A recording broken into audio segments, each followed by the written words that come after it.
नमस्कार, मैं हूं अनूप सोनू और आप देख रहे हैं न्यूज 11 भारत। सरकार की सालगिरह। जी हां, न्यूज 11 भारत भी सरकार की सालगिरह मना रहा है कुछ इस तरीके से कि मुख्यमंत्री हेमंत सोरेन ने हर विभाग की गहनता से समीक्षा की, निर्देश दिए, आगे योजनाएं कैसे धरातल पर उतरे उसके लिए निर्देश दिए, दिशा निर्देश दिए, रोड मैप बनाए।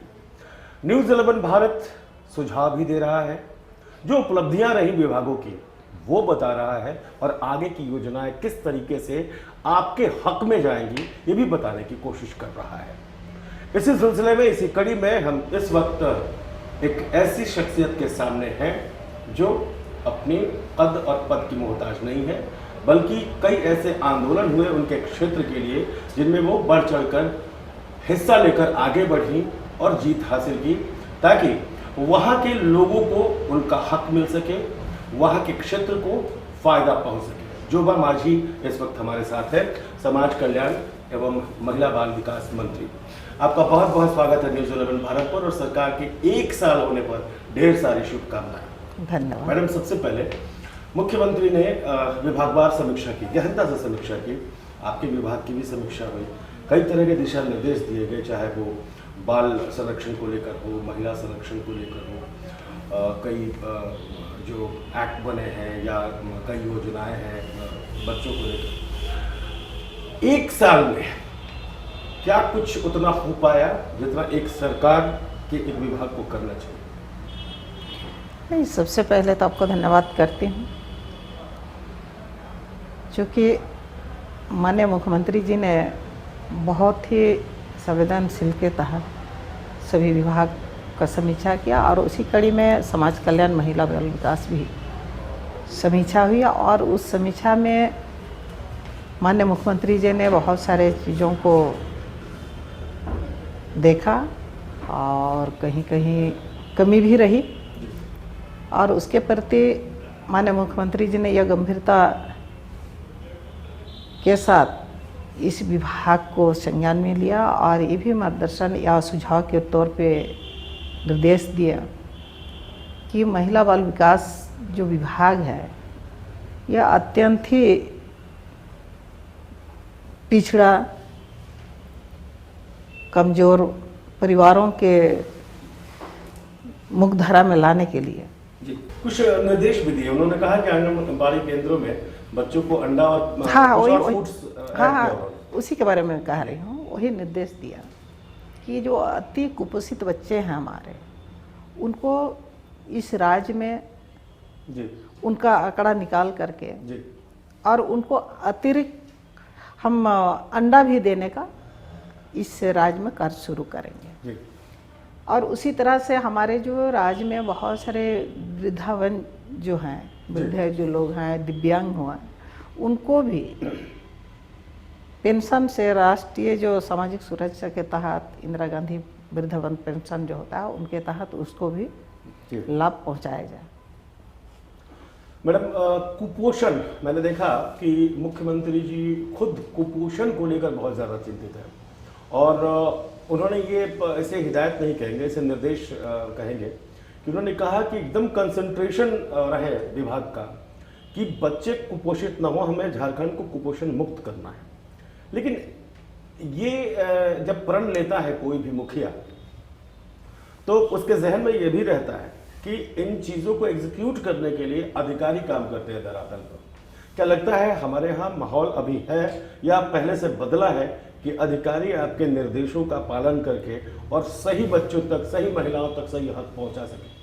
तो निश्चित रूप से माननीय मुख्यमंत्री जी ने जिस तरह से समीक्षा के क्रम में कमी पाया और हमें भी एक उस विभाग का जिम्मेदारी मिलने के बाद जी हमें ये भी सुनिश्चित किया है कि विभाग के माध्यम से उन्हां तक हम कुपोषित बच्चों को ठीक करने के लिए हमें भी संकल्प लिया है। करेंगे। मातृत्व वंदना योजना क्या है मैडम? नहीं, मातृत्व वंदना योजना के तहत हमारे जो बालिकाएं हैं, हमारी जो माताएं हैं, उसको हम अच्छा से जागरूक करेंगे और उनको लाभ दिलाएंगे। किशोर धन योजना के बारे में भी उन्होंने मंत्री जी ने बहुत, मुख्यमंत्री जी ने किशोर धन योजना में हमारे जो जितने भी किशोरी हैं उसको हम लोग अच्छा से जागरूक करके उनको हर तरह से उनको प्रशिक्षण दे करके उनको भी आगे लाने का काम करेंगे। कौशल विकास जो विभाग है उसको भी इनडायरेक्टली इस विभाग से जोड़ने के लिए जो निर्देश दिए गए, कैसे जोड़ा जाएगा? नहीं, देखिए तेजस्विनी एक योजना है, उसी के तहत जितने भी कौशल विकास से जोड़ने की बात आती है उनको हम लोग प्रशिक्षण दिया जाता है, जागरूक किया जाता है। और 14 वर्ष से 24 साल के जितने भी किशोरी हैं उनको हम लोग जागरूक कराते हैं और उनको बढ़िया से अपने किस तरह से आगे हम अच्छा रहेंगे, किस तरह से आत्मनिर्भर बनेंगे, इस पर हम लोग प्रचार प्रसार भी करते हैं। मैडम, जो झारखंड का भौगोलिक स्थिति है और सामाजिक जो संरचना है उसको आप बखूबी जानती हैं। आपको अगर ये कहा जाए कि जो चैलेंजेस हैं, जो चुनौतियां हैं मेन महिलाओं के सामने, ग्रामीण महिलाओं के सामने, ग्रामीण बच्चों के सामने, वो क्या है? देखिए, सबसे बड़ा तो चुनौती तो है और अधिकांश ग्रामीण क्षेत्र में जितने भी महिलाएं हैं हर तरह से वो अपने आप को कमजोरी समझेंगे या जानकारी के अभाव हो, समझदारी की कमी हो, लेकिन उसको भी ये जो विभाग है प्रचार प्रसार करके उन महिलाओं को जागरूक करना है और अपना जो समन जीवन जिस तरह से जीना है उसके बारे में भी उनको जगा करके उनको आगे लाने का प्रयास करेंगे। जैसा सेल्फ हेल्प ग्रुप में भी बना हुआ है उसको थोड़ा सा सशक्त करना होगा, उनको आर्थिक स्थिति को मजबूत करना होगा, तभी वो अपने आप को आत्मनिर्भर बना सकेंगे। इस एक साल में सेल्फ हेल्प ग्रुप का कुछ विस्तारित विस्तार एक साल में तो हम लोग ने बहुत कुछ तो नहीं कर पाए हैं कि वो तो आपको भी हम सभी लोग को मालूम है किस कारण से हम लोग नहीं कर पाए, लेकिन आने वाला जो वर्ष हो रहा है, नया वर्ष जो अभी शुरू होने वाला, हम लोग बहुत कुछ करने का प्रयास करेंगे और संकल्पित है सरकार इसमें बहुत जिम्मेदारी के साथ। माननीय मुख्यमंत्री जी ने सभी विभाग के मंत्री के साथ बैठक करके उसको निर्देश दिया गया है कि विभाग पूर्ण रूप से हम लोग अच्छा से काम करेंगे और आने वाला समय में निश्चित रूप से हम लोग अच्छा समाज स्वास्थ्य के क्षेत्र में आगे बढ़ेंगे। मैडम, ये सिर्फ झारखंड की ही नहीं पूरे देश की एक बड़ी समस्या है। महिला सुरक्षा को लेकर बहुत सारी बातें होती हैं, चाहे राज्य का सदन हो या फिर संसद भवन हो, ये हमेशा हर सत्र में महिलाओं की सुरक्षा को लेकर गूंज उठती है। हम झारखंड के परिप्रेक्ष्य में अगर बात करें तो महिला आयोग अभी तक खाली है। नहीं सिर्फ कल भी हमारे ये है, तो ऐसे में हम कैसे सुनिश्चित कर पाएंगे महिलाओं की सुरक्षा? कल भी मैंने मुख्यमंत्री जी से भी बात की है महिला आयोग के बारे में, तो इसमें थोड़ा सा वो कहे भी है, उसको हम लोग जल्द ही महिला आयोग का गठन करके महिलाओं को सुरक्षा की ओर उसको लाभ हमें उसका सुरक्षा किया जा सकता है। लेकिन फिर भी जो जिस तरह से महिलाओं के साथ जो भी घटनाएं हो रही हैं ये तो काफ़ी निंदनीय, चिंतनीय है। इस तरह से नहीं होना चाहिए और जो भी इस तरह में जो करते हैं उनको भी दंडित होना चाहिए। इस चीज़ को कैसे देखती है आप? मैं भी जब सोचता हूँ या खबरें देखता हूँ, हम तक जब खबरें पहुँचती हैं तो खबरें चलाने से पहले कोई खबर ऐसी होती है जिसके ऊपर बहुत सोचना पड़ता है कि आखिर ऐसे भी लोग हो सकते हैं, ऐसा भी हो सकता है। अब अगर कोई आदिवासी लड़की किसी गैर आदिवासी लड़के से स्नेह करती है या उसका प्यार हो जाता है, सिर्फ ये उसका गुनाह है कि उसके साथ 17, 18 लोग रेप कर देते हैं। समाज में ये कहाँ से आया है? देखिए, वही मैंने कहा है ना, बहुत चिंता का विषय है और रहा इस तरह से दूसरा कष्ट के साथ होता है। इसमें वही हमने कहा ना, एक जागरूकता का भी कमी है। जागरूकता किस तरह से हम कहेंगे इसको? कोई भी महिलाएं, हम ये महिला विरोधी बात नहीं कर रहे हैं, लेकिन इतना जरूर है कि शुरुआत के घड़ी में ही आपको विरोध करना ही पड़ेगा, सशक्त होना पड़ेगा, करना पड़ेगा। लंबा समय जब बीत जाता है तो हम उसका दूसरा रूप दूसरा रूप में बदलते हैं। तो हम शुरू में ही बहुत ही मैंने कहा ना, जागरूकता, ये बहुत ही सोच समझ अच्छा कर मैडम, चलिए आपने बिल्कुल सही बात कही है कि विरोध करना पड़ेगा, लेकिन विरोध करने से क्यों महिलाएं डरती हैं? दो वजह है। एक पारिवारिक संरचना, पारिवारिक स्थिति, और दूसरी जो हमारी कानून व्यवस्था है देश की, उस पर शायद महिलाओं का भरोसा अभी भी इतना होने के बावजूद जगह नहीं है शायद।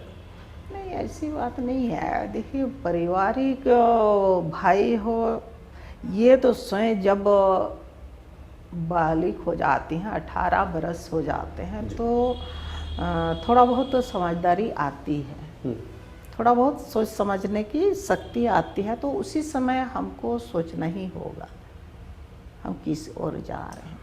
मैडम, महिला हेल्पलाइन, अब जरा योजनाओं पर आते हैं। महिला हेल्पलाइन जो है वो अभी क्या कारगर साबित हो रहा है, और या उसको और सशक्त बनाने के लिए विभाग क्या? हमने कहा ना, 1 वर्ष तो हम लोग और किसी से उलझे हुए थे जी। आने वाला समय में आपको बहुत कुछ साफ आएगी, और इसका प्रदेशता भी सामने आएगी, और आपसे 6 माह के बाद फिर आपके साथ विभाग के बारे में जो भी जानकारी होगी आपको उपलब्ध कराया जाएगा। हम बहुत इस विषय मैंने विभाग के प्रति, हम शुरू से इसी विभाग में रहे हैं, इसीलिए हमें महसूस हो रही है बहुत सारी चीज़ों को ठीक करने की आवश्यकता है। उसको ठीक करने की ओर प्रयास करेंगे, और आपको यह विश्वास दिलाते हैं कि आने वाला समय में हम इस साल तो साल भर का हम लोग जो कार्यक्रम उपलब्धि सरकार के द्वारा कार्यक्रम लिया है, तो आने वाला 1 साल के बाद फिर इसी तरह से कार्यक्रम हो गया, और उसमें बहुत सारी चीज़ों आपको सुधार नज़र आएगी, ये हमें विश्वास है। मैडम, बच्चे जो है, बाल विकास की बात थोड़ी करते हैं। बच्चों के बौद्धिक विकास के लिए क्या सिर्फ आंगनबाड़ी केंद्र काफ़ी है? देखिए, बौद्धिक विकास तो वही समाज कल्याण विभाग तो यही ना है, महिला बाल विकास से संबंधित जो अति कुपोषित बच्चे हैं उनका बौद्धिक विकास भी काम है, उसका शारीरिक विकास भी काम है। हमारा जो ये विभाग है, स्कूल जाने से पूर्व बच्चों को हमको तैयार करना है, तो उसी समय ही बच्चों को बौद्धिक, शारीरिक, मानसिक का जो विकसित होता है तो शुरुआत तौर में होता है, तो उसी को ही ठीक करने के लिए माननीय मुख्यमंत्री जी ने समीक्षा किया, और उसमें कुछ कमी भी पाया। उसके प्रति भी उन्होंने निर्देश दिया है कि उसको अंडा भी देना है, जहाँ पर फल भी देने की आवश्यकता है, वो फल भी दे करके बच्चों को, जब बुनियाद हमारा सही ना रहेगा तो आगे वो और जो बच्चों हैं उनके बराबर में नहीं आ सकते हैं। इसीलिए अभी शुरुआत दौर में ही उनको हम लोग हर चीज़ से तंदुरुस्त करने के लिए पौष्टिक आहार देना होगा, उसके लिए अंडा देना हो चाहे फल देना हो, हम लोग देने का काम करेंगे। समाज महिलाओं से, बच्चों से और पुरुषों से बनता है। बच्चे राज्य के भविष्य हैं और महिलाएं उस भविष्य के वृक्ष को सींचती हैं। लिहाजा सबको सशक्त और मजबूत रहना अति आवश्यक है, बहुत ज़रूरी है, और इसी पर इस सरकार का जोर है। एक छोटा सा ब्रेक लेंगे, ब्रेक के बाद भी चंद महत्वपूर्ण बातें होंगी। बने रहिए हमारे साथ।